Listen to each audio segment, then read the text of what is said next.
सभी बच्चों को नमस्कार। मेरा नाम है जगदीश सोलंकी और आप देख रहे physics bye Jagdish Solanki YouTube channel. इस चैनल में आप सभी का स्वागत है।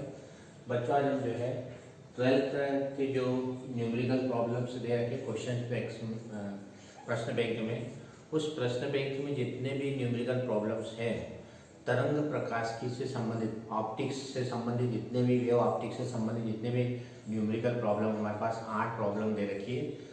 उन सभी प्रॉब्लम को, संख्याओं को, संख्यात्मक सवालों को आज हम सॉल्व करेंगे। तो ये चैप्टर जो रहेगा न्यूमेरिकल प्रॉब्लम वाला रहेगा ये वीडियो। और इस वीडियो में हम वेव ऑप्टिक्स, तरंग प्रकाशिकी, उससे संबंधित प्रश्न बैंक में जितने प्रश्न आए हैं उन सभी प्रश्नों को एक एक करके हम सॉल्व करेंगे, क्योंकि इस बार जो है CBSE पैटर्न पर आधारित क्वेश्चंस पूछे जाएंगे, इसलिए ज़्यादातर न्यूमेरिकल भी अपने को सॉल्व करना है। तो सभी बच्चे इस वीडियो को अंत तक देखें ताकि अपने न्यूमेरिकल प्रॉब्लम अच्छी तरह से सॉल्व हो जाए और वार्षिक परीक्षा में इन न्यूमेरिकल प्रॉब्लम में से ही क्वेश्चंस पूछे जाएंगे जो आज हम सॉल्व कर रहे हैं। तो सबसे पहला क्वेश्चन दिया है, प्लास्टिक का अपवर्तनांक म्यू दे रखा, म्यू दे रखा हमारे पास में 1.25 और इसका ध्रुवण कोण ज्ञात करना अपने को, पोलराइजेशन एंगल अपने को निकालना है, ज्ञात करना, IP का मान अपने को ज्ञात करना, साथ में अपवर्तन कोण भी निकालना, R का मान भी निकालना। ठीक है, ये हमारे पास म्यू का मान दे रखा है और उस म्यू के मान के आधार पर अपने को ध्रुवण कोण यानी पोलराइजेशन एंगल IP निकालना है, साथ में रिफ्लेक्शन एंगल भी निकालना, रिफ्रैक्शन एंगल भी निकालना है, अपवर्तन कोण भी अपने को निकालना है, R का मान भी अपने को ज्ञात करना है। तो इस प्रॉब्लम को सॉल्व करने के लिए अपन क्या करते हैं, ब्रूस्टर का नियम हमने पढ़ रखा है, उस ब्रूस्टर के नियम का उपयोग करेंगे। ये क्वेश्चन नंबर 19 हम सॉल्व कर रहे हैं। 19 ब्रूस्टर के नियम का उपयोग करना है। तो ब्रूस्टर का नियम हमने पढ़ रखा है, म्यू बराबर होता है 10IP। ये कहलाता है ब्रूस्टर का नियम, इसको हम सूचित भी कर चुके हैं। ब्रूस्टर का नियम कहलाता है, ये उसी का आधारित सवाल है। ब्रूस्टर का नियम, ब्रूस्टर का नियम उसी फार्मूले पर आधारित सवाल है। ब्रूस्टर के नियम पर आधारित म्यू बराबर 10IP। अब म्यू का मान है 1.25 इक्वल टू 10IP अपने को निकालना है। तो IP इक्वल हो जाएगा 10 को इधर जाएगा 10 इनवर्स 1.25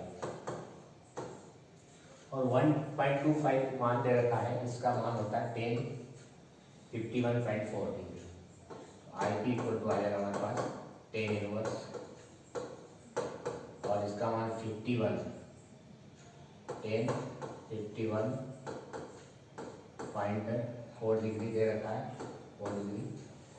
तो 10 इनवर्स से 10 कैंसिल हो जाएगा, तो IP का मान हमारे पास में आ जाएगा 51.4 डिग्री। तो इस तरह से ध्रुवण कोण का मान हमारे पास में आ जाएगा, ज्ञात हो जाएगा।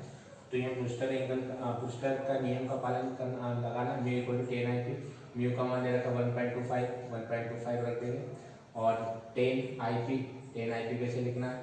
अब यहाँ पर क्या रखना है कि 10IP जो मान दे रखा है हमारे पास में 1.25, यहाँ पर जो है इसको इधर लेकर 10 इनवर्स हो जाएगा, 1.25 हो जाएगा और 1.25 का मान दे रखा 10 51.4 डिग्री।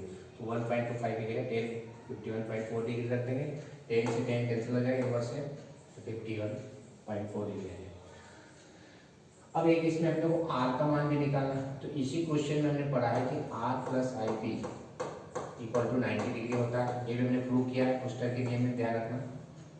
तो IP की वैल्यू 51.4 है, तो R की वैल्यू हमारे पास फाइंड हो जाएगी 51.4 इक्वल टू 90 डिग्री, उधर जाएगा तो R इक्वल टू जाएगा 90 माइनस 41.4 डिग्री। तो 90 में से 41.4 माइनस कर देंगे, 90 में से क्या करना है 41.4 को माइनस कर देंगे हम, 10 में से 4 जाएगा 6 बचेगा, यहाँ पे 8 बचेगा और एक इधर आ जाएगा 5 हो जाएगा, 5 4 बचेगा, 48.6 डिग्री के लगभग आ जाएगा। तो R के लिए हमारे पास में जाएगी 48.6 डिग्री। तो इस तरह से हम R का मान भी निकालेंगे और म्यू का मान, IP का मान भी निकालेंगे। तो ब्रूस्टर का नियम mu equal to 10IP, mu का मान निकालना है और आई पी की वैल्यू निकालना है। और आई पी की वैल्यू यदि निकल जाती है तो R plus I P equal to 90 कर देना, और आई पी की वैल्यू रख देंगे तो आर की वैल्यू हमारे पास फाइंड हो जाएगी 48.6 डिग्री। ये पॉइंट है, ध्यान रखना है। तो पहला क्वेश्चन सॉल्व हो गया हमारा। क्वेश्चन नंबर 20, क्वेश्चन नंबर 20 हम देखेंगे।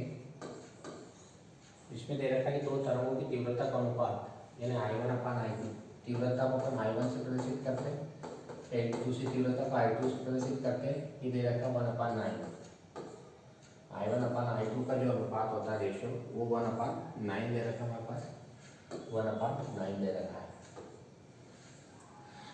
महत्तम और न्यूनतम तीव्रता का अनुपात ज्ञात कीजिए। तो पहले तीव्रता निकालने के लिए हमारे पास महत्तम और न्यूनतम तीव्रता का फार्मूला आपको मालूम होना चाहिए। आई मैक्सिमम इक्वल टू होता है अपन आई मिनिमम, ये फार्मूला होता है, ध्यान रखना। इक्वल टू इन दोनों का अनुपात निकालना, अनुपात मतलब अपान में लिखना, a प्लस बी की power 2 upon a minus B की पावर 2। मैक्सिमम बोले तो प्लस करना, मिनिमम बोले तो माइनस करना। ये अपने को फाइंड करना है। a प्लस बी की power 2 upon a minus B की पावर 2, मैक्सिमम का फार्मूला ये और मिनिमम का फार्मूला ये होता है तीव्रता का। अब a और b के मान कैसे निकालेंगे? तो हमने पढ़ रखा है कि जो तीव्रता होती है I1 upon I2 equal to होता है A1 अपान A2, या a अपान बी लिख दो, a अपान बी लिख दो। यहाँ हमने a और b ले लिया है, a b, a का स्क्वायर अपान b का स्क्वायर इक्वल टू कितना दे रखा है 1/9, 1/9। तो a upon B equal to कितना जाएगा, इसका अंडर रूट हो जाएगा, a upon B equal to under root 1/9, या a upon B equal to हो जाएगा कितना 1/3, या a इक्वल टू 3 भी हो जाएगा, a इक्वल टू b/3 हो जाएगा, b/3। इसका मल्टीप्लाई क्या करो, b/3 हो जाएगा, b/3।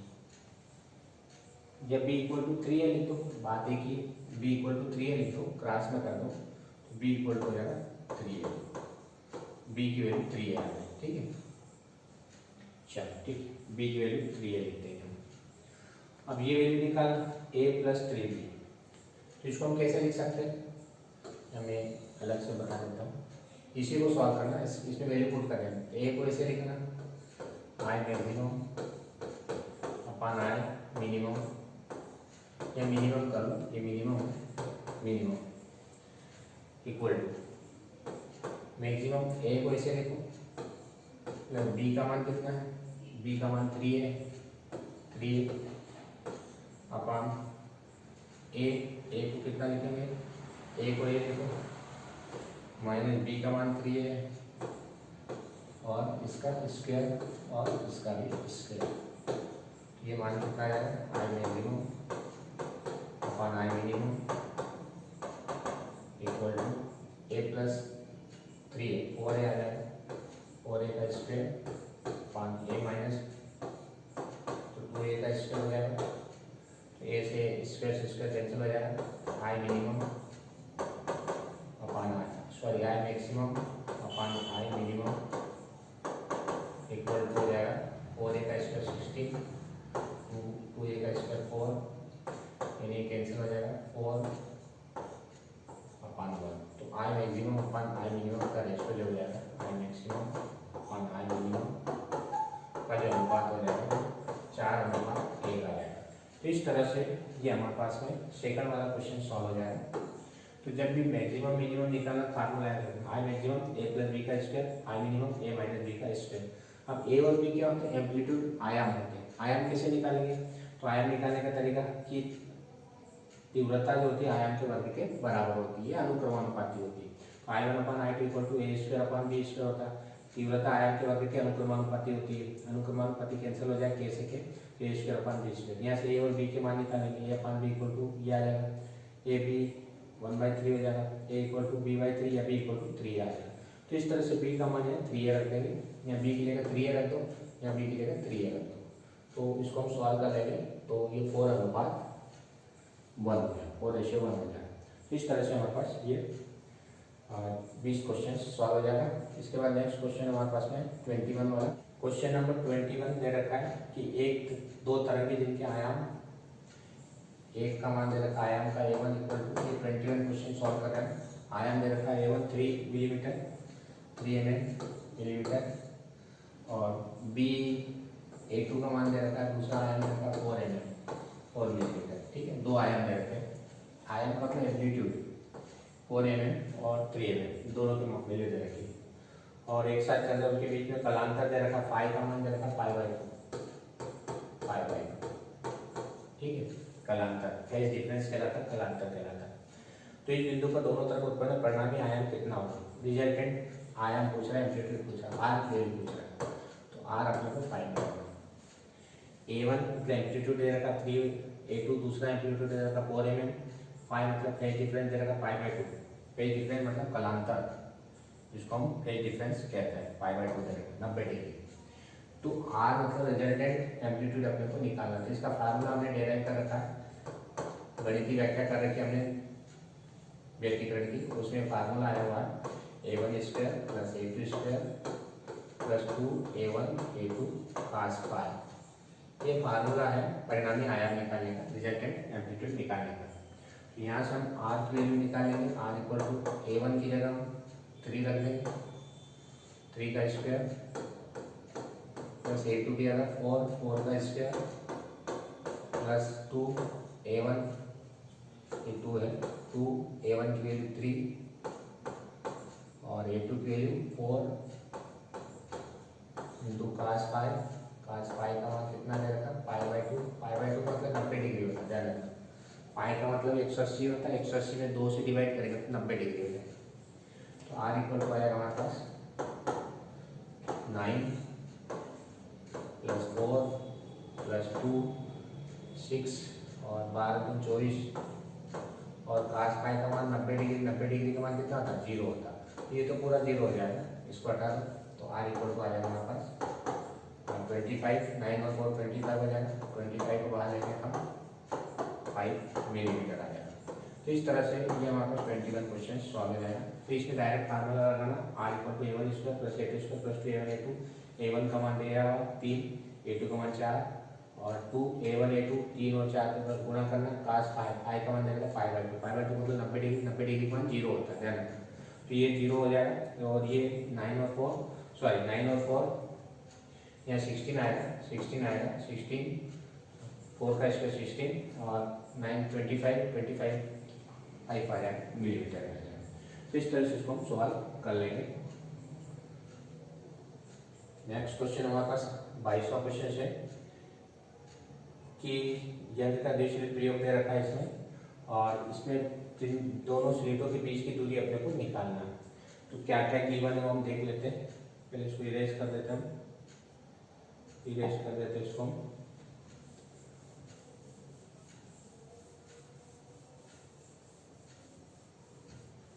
चलो ये हो जाएगा हमारे पास। 22 क्वेश्चन देख लेते हैं। 22 वाला इसमें दे रखा है कि यंत्र प्रयोग में स्लिटों से पर्दे के बीच की दूरी, स्लिट और पर्दे के बीच की दूरी को हम कैपिटल डी से प्रदर्शित करते हैं। इसकी वैल्यू दे रखी है 1 मीटर, 1 मीटर, 1.0 मीटर, और लेमड़ा दे रखी है तरंग वेवलेंथ, जिसको हम बोलते हैं 6000 एंगस्ट्रॉम, 6000 एंगस्ट्रॉम। इसको मीटर में बदल लो। जब भी एंगस्ट्रॉम आए तो क्या करना है, 10 की घात -10 से मल्टीप्लाई कर देना, ये मीटर में चेंज हो जाएगी। जब भी एंगस्ट्रॉम लिखा हो तो एंगस्ट्रॉम की जगह 10⁻10 लिख देना, तो मीटर में चेंज हो जाएगी, क्योंकि एंगस्ट्रॉम ऐसा यूनिट नहीं होती। और ये डी दे रखा कैपिटल डी, और ये लेमड़ा दे रखा, और फ्रिंजों की चौड़ाई, चौड़ाई मतलब बीटा, ये बीटा की वैल्यू दे रखी है हमारे पास 2 मिलीमीटर, 2 मिलीमीटर। मिलीमीटर को मीटर में चेंज कर दो, मिली का मतलब होता है 10⁻³ मीटर। तो इस तरह से 3 वैल्यू अपने को गिवन है, दे रखी है।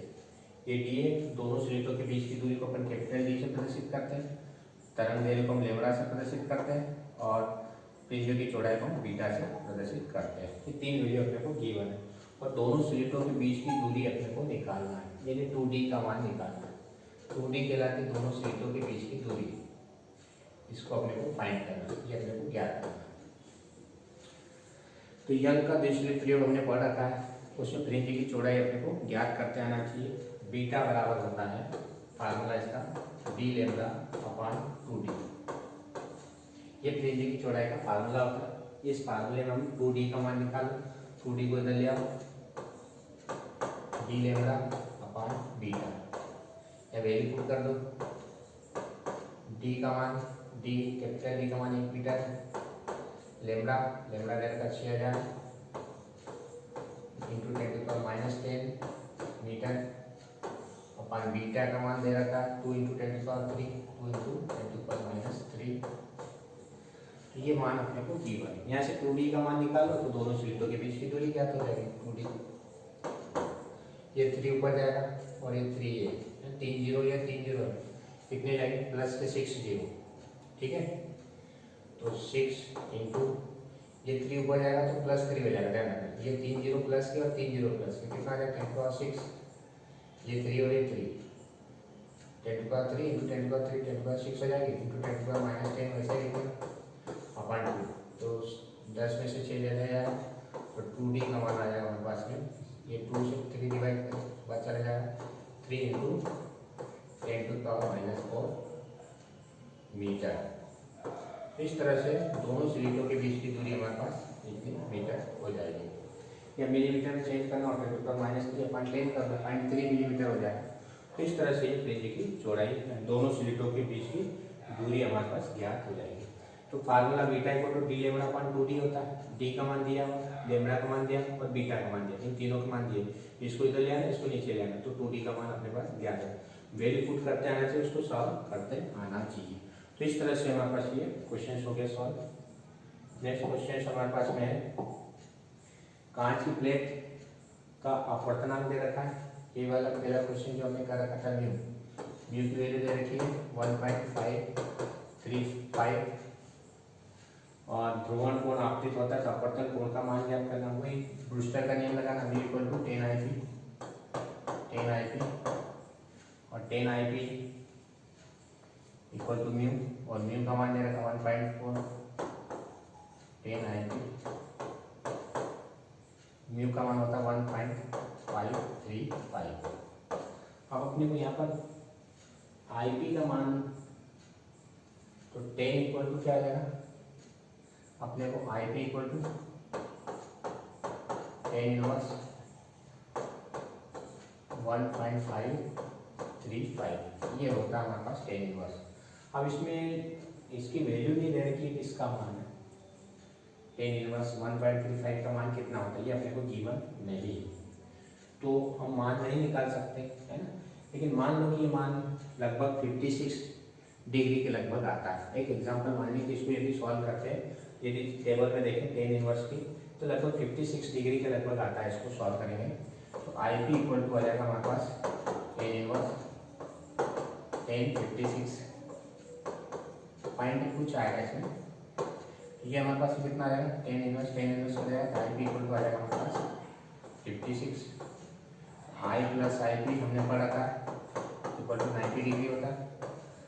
IP का मान 90 रख दो, R प्लस IP का मान 56 रख दो, 56 इक्वल टू 90, इस 56 को उधर ले जाओ तो R इक्वल टू आ जाएगा हमारे पास 90 माइनस 56, तो 10 में से 6 जाएगा 4 बचेगा और इधर भी 4 बचेगा, तो 44 डिग्री का एंगल हमारे पास आ जाएगा। लेकिन इसमें मान दिया नहीं है, इसलिए इसको हम सॉल्व नहीं कर सकते। जब तक मान नहीं देंगे इसको सॉल्व नहीं होगा। तो क्वेश्चन बुकलेट में क्वेश्चन थोड़ा अधूरा है, इसका मान दिया जाएगा और फिर उसको हम सॉल्व करके इसको वैल्यू रख सकते हैं। तो इस तरह से क्वेश्चन सॉल्व करने पहले हमने कर चुके हैं। क्वेश्चन ब्रूस्टर के नियम पर ही आधारित होता है। एक कमरे को जिसकी ऊंचाई 10 मीटर है, एक कमरा हमारे पास इसकी ऊंचाई 10 मीटर है और 2 भागों में बांटा गया है, और इस दीवार के दोनों ओर बैठे हुए लड़के आपस में बात कर रहे हैं लेकिन एक दूसरे को देख नहीं पाते, है ना। 6 मीटर की दीवार है, एक लड़का इधर है, ये मान लो एक लड़का ये और एक लड़का ये है, ठीक है, और इसके बीच में 6 मीटर की दीवार है, 6 मीटर की दीवार है। तो क्वेश्चन में कहा गया कि ये लड़का और ये लड़का आपस में बात कर रहे हैं, आपस में बात, लेकिन वे एक दूसरे को देख नहीं पाते, नहीं दिखेगा वो क्योंकि दीवार सामने आ रही है। जबकि ध्वनि तथा प्रकाश तरंग दोनों विवर्तित हो सकते हैं, कारण स्पष्ट कीजिए। विवर्तन क्या होता है कि प्रकाश का किनारों से मुड़ना या ध्वनि का किनारों से मुड़ना। जब भी कोई अवरोध आ जाता है तो अवरोध के सामने जब ध्वनि जाती है या प्रकाश जाता है तो किनारों से मुड़ जाता है। इस घटना को बोलते हैं विवर्तन, है ना, इस घटना को बोलते हैं विवर्तन, और ये गुण विवर्तित होना कहलाता है। विवर्तन का मतलब मुड़ना। जैसे हम यहाँ आवाज़ कर रहे बोल रहे हैं तो हमारी आवाज़ दूसरे कमरे में चली जाती है, पास के रूम में चली जाती है, मुड़ के कहीं और दूसरी जगह चली जाती है। जब ये कम मुड़ेगी, जब कोई छिद्र होगा, बारीक छिद्र होगा, तो उससे मुड़ के चली जाती है। तो प्रश्न ये कि ये जब दोनों बातें करते तो इसकी आवाज़ इसको सुनाई देती है और इसकी आवाज़ इसको सुनाई देती है, लेकिन ये इसको देख नहीं पाते। ऐसा क्यों होता है? तो विवर्तन के लिए कंडीशंस होती है कि विवर्तन ध्वनि तरंगों के लिए क्या होता है, ध्वनि के लिए कि जो आकार है, ये अवरोध जो ले रखा है, अवरोध का आकार ध्वनि तरंग दैर्घ्य जो होती है, ध्वनि की तरंग दैर्घ्य जो होती है, तरंग दैर्घ्य की कोटि का होना चाहिए, की कोटि का होना चाहिए। जो प्रकाश या ध्वनि है उसका जो आकार होता है वो क्या होना चाहिए, कितना बड़ा होना चाहिए? जो हमारी ध्वनि चल रही है उसकी जो वेवलेंथ है उसके बराबर, उसकी तरंग दैर्घ्य के बराबर होगा। तो ध्वनि की जो तरंग दैर्घ्य होती है वो मीटर में होती है, ध्यान रखना। ध्वनि की तरंग दैर्घ्य क्या होती है, वो मीटर में होती है। इसलिए ध्वनि तरंग जब किसी अवरोध से टकराती है तो वो विवर्तित हो जाती है। विवर्तन कब होगा? जब जो अवरोध लिया उसका आकार और ध्वनि या प्रकाश उसकी जो तरंग दैर्घ्य होती है दोनों की तरंग का मतलब बराबर होना चाहिए आकार। किसका किसका? एक तो जो अवरोध लिया उसका और जो ध्वनि या प्रकाश उसकी जो तरंग दैर्घ्य होती है उसके बराबर यदि होगा तो ही ध्वनि या प्रकाश मुड़ेगा। ध्यान रखना, कब मुड़ेगा? कि जब अवरोध का आकार ध्वनि की तरंग दैर्घ्य या प्रकाश की तरंग दैर्घ्य के बराबर होना चाहिए या उससे कम होगा, तभी ध्वनि मुड़ेगी या प्रकाश मुड़ेगा। अब ध्वनि में क्या बात है कि ध्वनि की आवृत्ति तरंग दैर्घ्य अधिक होती है, मतलब मीटर में होती है। ध्यान रखना, 1 मीटर 2 मीटर ये ध्वनि की तरंग दैर्घ्य होती है। तो ध्वनि की तरंग दैर्घ्य और ये अवरोध दोनों का आकार किसमें है, मीटर में होता है ना। तो मीटर में होता है क्या होता है, ध्वनि तरंग दैर्घ्य मुड़ जाएगी, यानी इसकी आवाज़ इसको सुनाई देगी। ध्वनि यहाँ किनारों से क्या होगी, मुड़ के यहाँ चली जाएगी, किनारों से मुड़ जाएगी। ये क्यों मुड़ेगी? क्योंकि ध्वनि का जो तरंग दैर्घ्य का जो आकार होता है वो अवरोध के आकार के बराबर होता है या उससे छोटा होता है। लेकिन प्रकाश के लिए क्या होता है कि प्रकाश की जो तरंग दैर्घ्य होती है वो 10⁻⁶ के लगभग होती है, एंगस्ट्रॉम में होती है। ध्यान रखना, कितनी होती है? 10⁻⁶ मीटर के लगभग होती है, बहुत कम होती है। ये कितना मीटर? 6 मीटर, और 10⁻⁻⁶ मीटर। तरंग दैर्घ्य बहुत कम है और आकार बहुत बड़ा है। तो जब तरंग दैर्घ्य बहुत कम हो और आकार बहुत बड़ा हो तो प्रकाश नहीं मुड़ेगा। तो ये प्रकाश की कंडीशंस हैं। और ध्वनि के लिए क्या होती है? मीटर में, 1 मीटर 2 मीटर 6 मीटर तक है।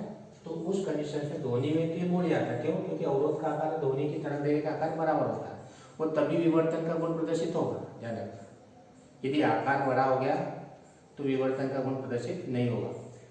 इस प्रकाश में क्या होता है? ये प्रकाश की तरंग दैर्घ्य कितनी होती है? 10⁻⁶ मीटर, मतलब बहुत कम होती है तरंग दैर्घ्य और उसका आकार, अवरोध का आकार बहुत बड़ा होता है।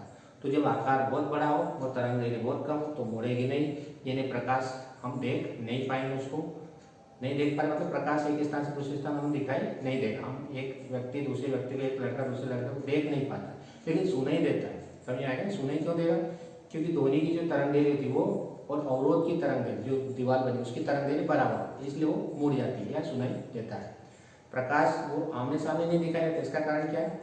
क्योंकि जो प्रकाश होती है उसकी तरंग दैर्घ्य बहुत कम होती है और अवरोध का आकार बहुत बड़ा होता है, तो दोनों के आकार में बहुत अंतर होता है, इसलिए प्रकाश तरंग या वो आमने सामने दिखाई नहीं देते हैं। उसका कारण ये है।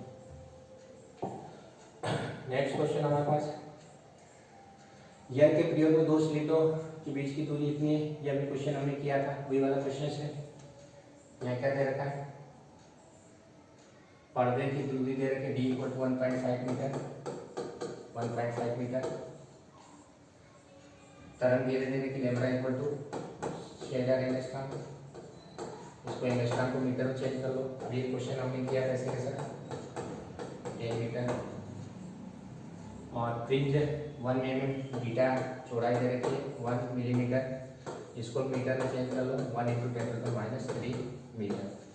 और 2d अपने को निकालना, फ्रिंज की चौड़ाई अपने को ज्ञात करना। तो फार्मूला वही beta equal to D lambda upon 2d। क्या हो जाएगा, ये 2d का मान निकालना है, क्या जाएगा ये, इसको नीचे लिया, डी लैम्बडा अपॉन बीटा। तो 2d इक्वल टू आएगा, डी का मान दे रखा है 1.5, लैम्बडा का मान 6000 गुणित 10⁻⁻10 metre upon 2d beta, beta का मान दे रखा 1 × 10⁻³ तो इस तरह से ये 3 ऊपर चले जाएगा, 3 ये 6 हो जाएगा, 6 10 में से 6 चले जाएगा, है ना। तो 2d इक्वल टू आ जाएगा 1.5 × 6 × 10⁻, ये 3 और 3 तो 6, 10 में से 6 चले जाएगा, कितना आएगा -4। तो इसका मल्टीप्लाई इधर कर दो, 9 अंदर 6 90, 9.0 × 10⁻⁻4 क्या जाएगा मीटर। तो इस तरह से ये 2d का मान हमारे पास इतना आ जाएगा। ये न्यूमेरिकल प्रॉब्लम है, उसी फार्मूले में वैल्यू पुट करके उसको सॉल्व करना, जो पिछला क्वेश्चन हमने किया था। दूरस्थ तारे से आने वाले प्रकाश का तरंग दैर्घ्य 0.032 बढ़ता हुआ प्रतीत होता है। दृष्टि रेखा की दिशा में तारे का वेग ज्ञात कीजिए। ये डॉपलर प्रभाव वाला जो सवाल दे दिया इसमें, डॉपलर प्रभाव में जो विस्थापन होता है उसका सवाल होता है। और इसमें क्या होता है, डॉपलर प्रभाव का सूत्र होता है लैम्बडा अपॉन चेंज, क्या कह सकते हैं, तो तरंग दैर्घ्य में परिवर्तन कह सकते हैं, u/c, ये फार्मूला होता है। डेल्टा लैम्बडा अपॉन लैम्बडा, तरंग दैर्घ्य परिवर्तन बटा प्रारंभिक तरंग दैर्घ्य u/c। तो इसमें परिवर्तन कितना होगा 0.0, ये वेवलेंथ में परिवर्तन होगा, मतलब इसका मान दे रखा, दोनों वैल्यू दे रखी है। तो इसकी जगह वैल्यू रख देंगे। और u क्या कहलाता है, तारे का वेग, ये तारे का वेग होता है, तारे का वेग। और c क्या होता है, प्रकाश का वेग। ये डॉपलर प्रभाव होता है, डॉपलर प्रभाव में एक फार्मूला सिद्ध कर रखा है, delta lambda upon lambda equal to u upon c। उस फार्मूले में इसकी वैल्यू पुट करके अपने को तारे का वेग निकालना, u का मान निकालना। तो ये मान अपने को डेल्टा लैम्बडा अपॉन लैम्बडा का मान दे रखा, चेंज इन वैल्यूज, बढ़ता हुआ मतलब चेंज करना, ये वाला दोनों में परिवर्तन दे रखा। तो इसकी जगह लिखते हैं 0.0327 इक्वल टू u का मान अपने को निकालना, और c का मान अपने को पता है, प्रकाश का वेग 3 × 10⁸ मीटर पर सेकंड होता है। बस इसका ऐसे मल्टीप्लाई करके u का मान निकालो। तो u इक्वल टू हो जाएगा 0.0327 × 3 × 10⁸ मीटर पर सेकंड। तो इस तरह से इसका मल्टीप्लाई करके इसको हम सॉल्व कर लेंगे, तो इसका एक्जैक्ट आंसर हमारे पास निकल आएगा। तो ये हमारे पास डॉपलर प्रभाव से संबंधित सवाल था। Delta lambda upon lambda equal to u upon c, u तारे का वेग कहलाएगा, c प्रकाश का वेग, और चेंज इन वेवलेंथ दे रखा है, तरंग दैर्घ्य में परिवर्तन या बढ़ता हुआ, तो ये मान दे रखा है, इसको हम सॉल्व कर लेंगे। लास्ट सवाल हमारे पास, यंत्र के में 2 स्लिटों की चौड़ाई 4.1 और दीप्तादीप्त पिंजों की तीव्रता का अनुपात ज्ञात कीजिए। ये वाला प्रश्न चौड़ाई दे रखी है। देखो चौड़ाई को अपन W1 अपॉन W2 से प्रदर्शित करते हैं, है ना, या β1 अपॉन β2 ले लो, β1 अपॉन β2। चौड़ाई होती है तीव्रता के अनुपात के बराबर होती है, ये भी ध्यान रखना। और ये कितना दे रखा है हमारे पास 4:1, 4:1। तो ये सवाल हमने पिछले कर रखा है, तीव्रता आगे चौड़ाई जो होती है β1 अपॉन β2, ये β1 है और ये β2। चौड़ाई जो होती है तीव्रता के अनुपात के बराबर होती है। उसी फार्मूले का उपयोग करके हम सॉल्व करेंगे, जैसे पिछला सवाल किया वैसे वैसे ही आ जाएगा। तो आयाम निकालो, I1 upon I2 equal to क्या आएगा, A² अपॉन B²। ये आयाम का वर्ग के अनुक्रमानुपाती होती है, या इसका मान 4:1 होता है। ये आयाम का वर्ग तीव्रता के बराबर होता है, ध्यान रखना। तो आयाम निकल जाएगा A/B बराबर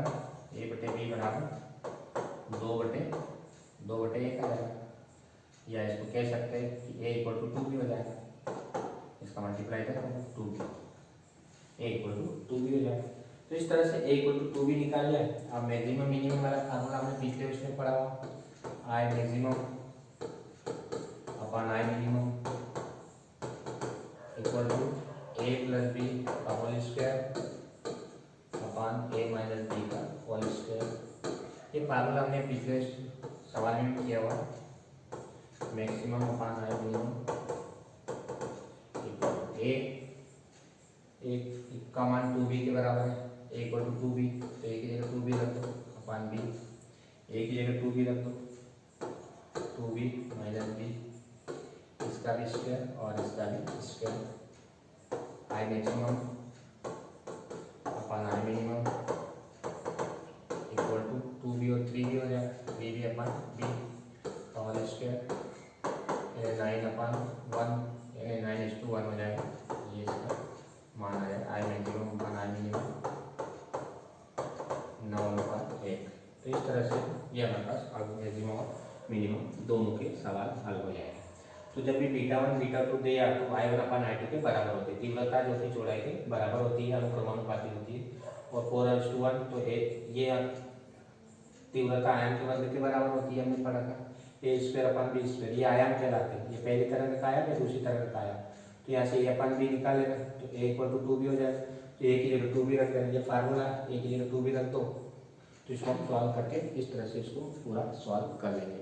तो इस प्रकार से ये हमारे पास तरंग प्रकाश इसमें तरंग प्रकाश से संबंधित सारे ऑब्जेक्टिव्स थे।